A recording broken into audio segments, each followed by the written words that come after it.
सरकार ने 2000 के नोट को बंद कर दिया है। इसके क्या फ़ायदे होंगे, क्या नुकसान होंगे, बात करते हैं इकोनॉमी एक्सपर्ट आकाश जिंदल जी से। सर, किस तरीके से देखते हैं 2000 का नोट अचानक से बंद कर दिया जाता है? देखिए, मेरे हिसाब से तो अच्छा फैसला है। 2000 के नोट की अगर हिस्ट्री में जाते हैं तो ये डीमोनेटाइजेशन के समय लॉन्च किया गया था। शायद उस समय ज़रूरत ऐसी थी क्योंकि नोट्स विड्रॉ किए गए थे, अर्जेंसी थी, तो एक नोट इंट्रोड्यूस किया गया था।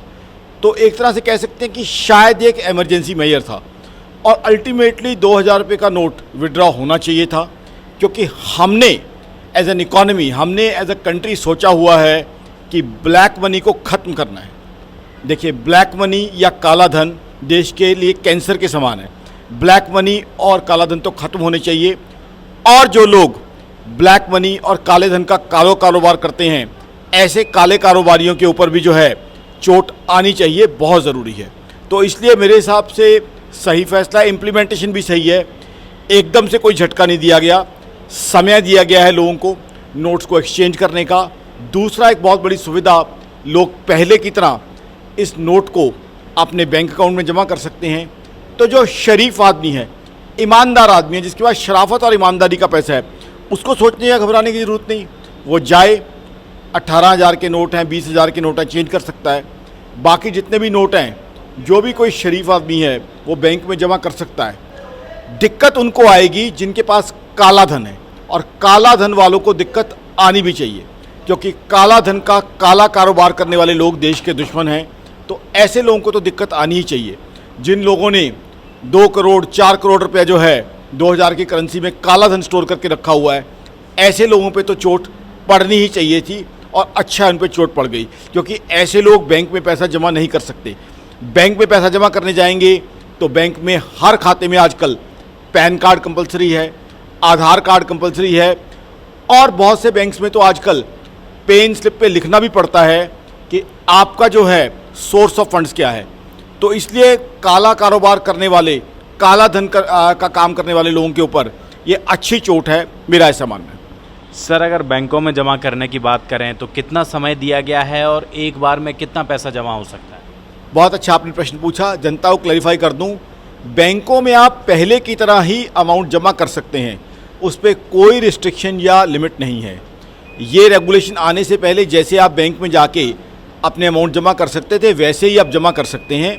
तो जिसके पास शराफत का, ईमानदारी का पैसा, उसके लिए कोई दिक्कत नहीं, बड़े आराम से जो है वो बैंक जाए और कितनी भी अमाउंट है उनके पास 2000 की करेंसी की, वो जमा कर सकते हैं, उन्हें कोई दिक्कत नहीं है। दिक्कत सिर्फ उनके लिए आई है, और उनको आनी भी चाहिए थी, जो काले धन का काला कारोबार करते हैं। सर, कितना समय दिया है और एक बार में कितना जमा हो सकता है?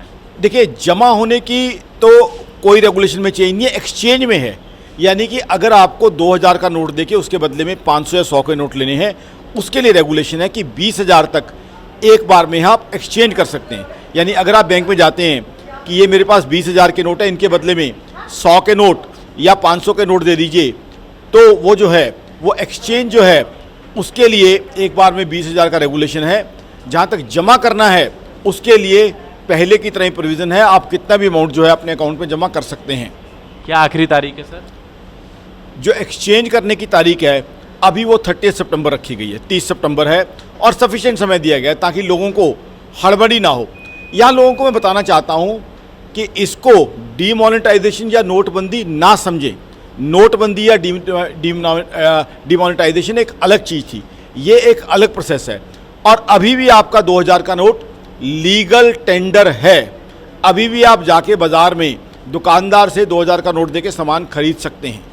तो इसलिए जो है, और कोई भी पैनिक ना करें, किसी प्रकार की घबराहट ना करें, आराम से जाएं। अगर आपका शराफत और ईमानदारी का पैसा है, आराम से जाके बैंक में उसे जमा करें, कोई दिक्कत नहीं। सर, ब्लैक मनी ख़त्म होना चाहिए, बिल्कुल सही बात है, लेकिन अगर एज ए इकोनॉमी देखा जाए तो सर इसके क्या फ़ायदे होंगे और क्या नुकसान होंगे?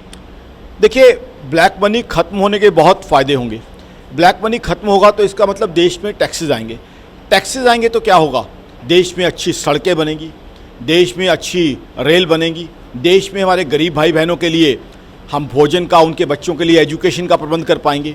देश में इतने युवा हैं जो बेरोज़गार हैं, उनके लिए हम रोज़गार दे पाएंगे। तो टैक्सेस कलेक्ट होंगे तो टैक्सेस से देश के आम आदमी की भलाई के काम होंगे, वेलफेयर के काम होगा, नई नई फैक्ट्रियाँ लगेंगी, फैक्ट्रियों में युवाओं को रोज़गार मिलेगा, एजुकेशनल इंस्टीट्यूशंस खुलेंगी, हॉस्पिटल्स बनेंगे, जो हमारे बुजुर्ग हैं उनको इलाज की सुविधा होगी, युवाओं को अच्छी एजुकेशन मिलेगी। सरकार कहाँ से खर्चा करेगी? सरकार तो जो टैक्स कलेक्ट करती है उसी से खर्चा करती है।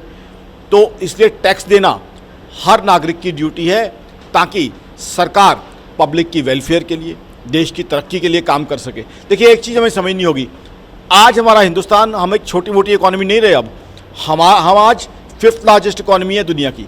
हमारा मुकाबला, we are competing with the Americas and Chinas of the world. America, China, Japan और जर्मनी के बाद हम 5th लार्जेस्ट इकॉनमी है।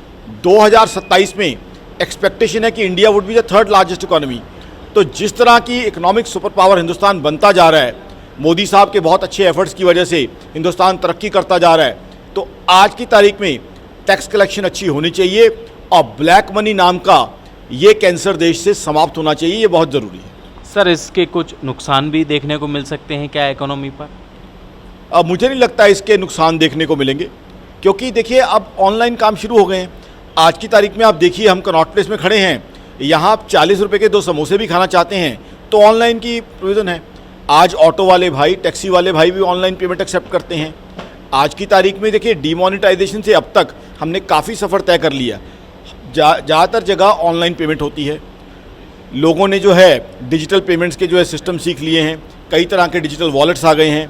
तो इसलिए अल्टीमेटली तो हमें डिजिटल और ऑनलाइन मैकेनिज्म पे जाना ही जाना है, क्योंकि उससे क्या है, टैक्स की चोरी नहीं होगी। देखिए, देश ने कितनी अच्छी अचीवमेंट की है। जीएसटी कलेक्शन 1.87 लाख करोड़ हुआ है। वो क्यों हुआ है? क्योंकि लोग ऑनलाइन पेमेंट कर रहे हैं।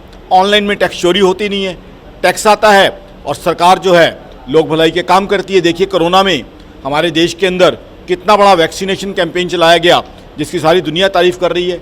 तो वो जो टैक्स इकट्ठे हुए उन्हीं से हुआ है। बात करने के लिए बहुत बहुत शुक्रिया। कैमरा पर्सन चंदन के साथ दिल्ली से हृदय यादव, न्यूज़ पॉइंट।